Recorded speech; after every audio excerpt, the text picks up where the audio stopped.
Present. 1. I stood up and pointed at them. You. You're all beasts.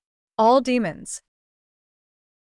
They couldn't control their impulses and then blamed Jade instead. A flower has no sin. The sin belongs to those who break it. Jace Bradford looked at me weakly. Yes, we did wrong, but it's been a long time. Ethan, she's dead, but we're still alive. We have a future. I have a wife and kid. I want to live and leave here. Don't you? Then expose the killer. Logan Lawson suddenly shouted loudly. There is no killer. I saw it. She jumped from the roof herself. We did wrong back then, and I apologize. I'm sorry. He looked up at the speaker in the corner. I've apologized. Can you let us go? She just committed suicide. Why do we have to pay for her death? Even now, he was insulting her. Jade could never commit suicide. Not for anyone else. I clenched my fists. What about the marks on the railing? Maybe it was already like that. I smiled coldly again. It doesn't matter if you don't believe. It doesn't matter. I turned to Vivian sitting silently and extended my hand. Vivian, give it to me. Vivian kept her head down, seeming to study her cards, deliberating whether to give them to me. Then she moved. Tear. She tore the cards to pieces. One by one, shreds fluttered down like snowflakes from her hands. Jace Bradford's eyes widened. You damn. The clues were destroyed. She smiled at me. No need to look. It was me. 2. We all froze. Nobody expected someone to actually confess. Bang! Logan Lawson knocked over his chair. He stared at Vivian in disbelief, his lips bloodless. Why? Vivian stood up and hugged him. It's okay. I asked her, why you? Why did you kill her? Vivian thought about it. Because I love Logan Lawson too much. I couldn't stand seeing him with other girls. Does that reason suffice? Logan Lawson looked at Vivian in pain, muttering. Why? Preston Mercer watched Vivian with a shaky gaze. He never imagined Logan Lawson's beautiful girlfriend was a carnivorous flower. Just then, the speaker crackled. Congratulations on completing the Memorial Academy scenario. Next, just hold the paper with the real killer's name up to the speaker, and successfully solving the mystery will open the door. Preston Mercer screamed. Quick, write Vivian's name. He'd barely finished before Logan Lawson punched him. He went rolling across the floor. Jace Bradford looked horrified. What the hell are you doing? In the corner, Logan Lawson was straddling Preston Mercer, both hands around his neck. At Jace Bradford's question, he looked up and smiled ominously. As long as I kill you all, even if you know who the killer is, I can still leave with Vivian. You. Realizing what he meant, Jace Bradford went pale, looking at Logan Lawson like a madman. Logan Lawson grinned. That's right. I killed Jade. 3. From the start, I knew Jace Bradford and Preston Mercer weren't the killers. Their scripts were clear. They had no opportunity. The night before the exam, Jace Bradford was called home by his family for dinner, and Preston Mercer had gone home early too. That evening, besides me, only Vivian and Logan Lawson were left on campus. Seeing Preston Mercer's eyes rolling back, about to pass out, Jace Bradford and I finally moved. One of us pulled Logan Lawson off, the other helped Preston Mercer.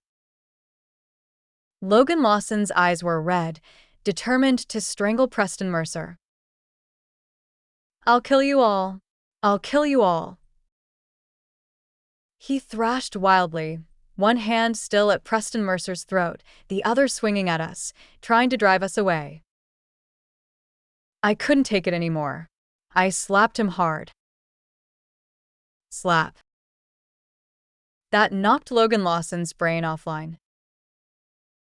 Taking the opportunity, Jace Bradford quickly pulled Preston Mercer to safety. I crouched down and tapped Logan Lawson's face. "How did you kill her?"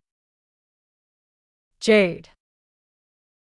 Logan Lawson looked down at his hands and held them out.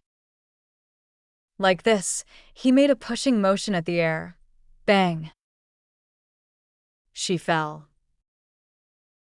Like a leaf crashing into mud. 4.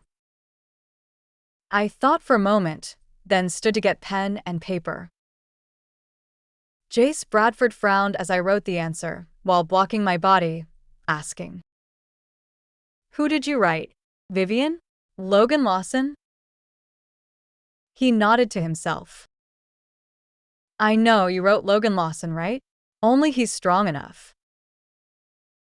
I acted like I didn't hear, quickly finishing my answer and holding it up to the speaker. "Congratulations. You've successfully identified the real killer." Jace Bradford sighed in relief. I put the paper down on the center of the table, so everyone could see what I'd written. "Impossible," Jace Bradford exclaimed. The flickering orange light illuminated the characters on the paper. Vivian. 5. Nobody expected the final killer to be a woman. When Logan Lawson saw the paper, he screamed. "It wasn't her. It was me. I did it." I didn't look at him, my gaze fixed on the woman in the corner. Orange light fell on her face, making her look mysterious and beautiful. I admit she was beautiful, beautiful enough to bewitch Logan Lawson into willingly doing anything for her. But I couldn't accept that she had killed Jade. I walked toward her step by step. In 2005, you met her. She was beautiful, more beautiful than you. So you were jealous. To destroy her, you started spreading rumors that she had a disease. You were thrilled. The damage was greater than you'd expected. Later, you enjoyed tormenting her.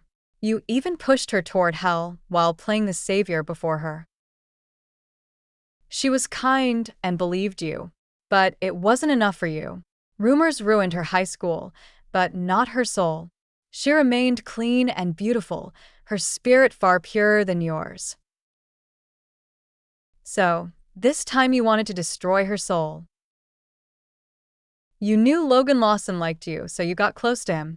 You let him convince his foolish brothers to approach and harass her. That insult was your idea. You got Logan Lawson to make the first move. Once someone started, the rest followed naturally. This time you were happy. You destroyed her. But you never expected that the day before the exam, she'd tell you she wanted to go to the police. She thought you were her best friend and told you about these months. She thought you'd understand and encourage her. Instead, you rigged the railing and called her to the roof. There, you pushed her off. 6. On that autumn evening in 2005, a pure spirit fell into mud, stained red with blood. Over countless sunsets like that, I tried to reach her or the killer. In 2018, I finally stood before Vivian. I looked into her eyes and quietly asked, "Am I right?" Everyone in the room was stunned into silence by my words. Hee hee. Vivian suddenly laughed. She smiled and looked at me seriously. "Oh, so you're the boyfriend she mentioned." Vivian languidly leaned back in her chair, eyes narrowed like a Persian cat. She said, "I thought such a lowlife like Jade couldn't possibly have a boyfriend." You. My eyes blazed with rage. 13 years hadn't taught Vivian remorse. Instead, it had made her a more ruthless monster. Angry, she playfully stuck out her tongue. "I mean, well, you did say harsh things, even if they're all true." Vivian. Logan Lawson looked at her in pain. "Why did you confess? Otherwise." She rolled her eyes at Logan Lawson. "Anyway, you're useless." I looked at her. "One more time, did you deliberately push Jade off?" I gripped the cold object in my hand, waiting for her answer. "Yes." I heard Vivian's firm declaration. Crunch. A string called reason snapped in my mind at her words. Almost instantly, I pulled out that cold object from my pocket. A silver flash. I heard Logan Lawson scream and see his frantic figure rushing toward me. I heard Jace Bradford shouting, "Don't do something stupid." I heard Preston Mercer's weak objection. But none of it mattered anymore.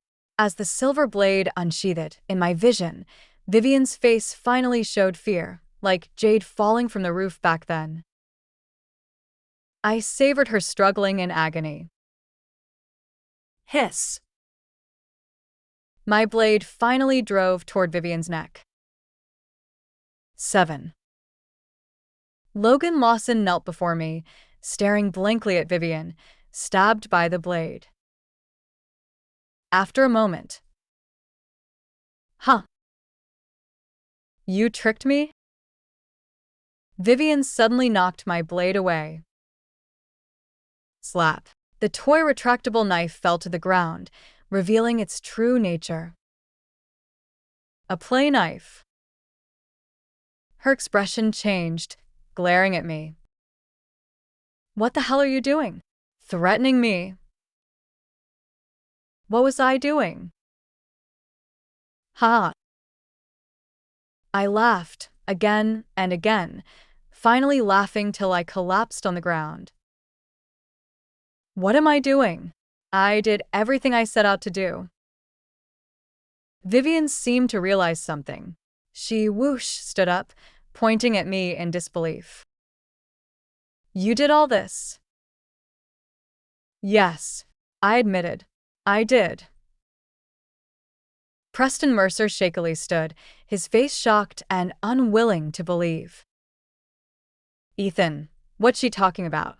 What did you do?" Jace Bradford finally reacted. He rushed at me, grabbing my collar. "Why the hell would you do this?" I hung there, casually shrugging my shoulders. "Didn't you hear what Vivian said? I'm Jade's boyfriend." "I'm Jade's boyfriend." Just 8 words, but Jace Bradford's strength drained. He released his grip and slowly crouched down, repeating just one sentence over and over. "Oh, so that's how it is." I dusted off my clothes, my gaze sweeping over everyone. A soul-lost Jace Bradford. An unbelieving Preston Mercer. A defeated Logan Lawson. And resentful Vivian. All those who directly or indirectly killed Jade were finally gathered. And the judgment was complete. Yes, today's game was a judgment I had carefully planned for 13 years.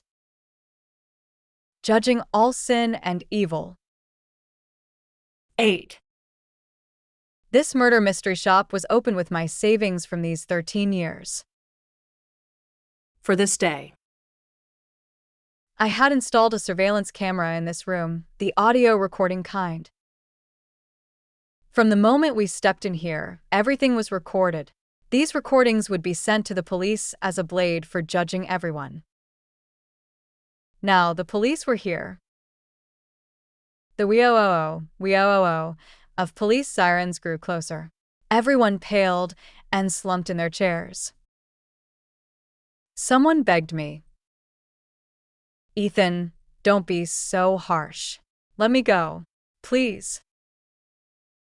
I smiled coldly. Didn't Jade say similar things back then? Did you let her go? And so those voices fell silent.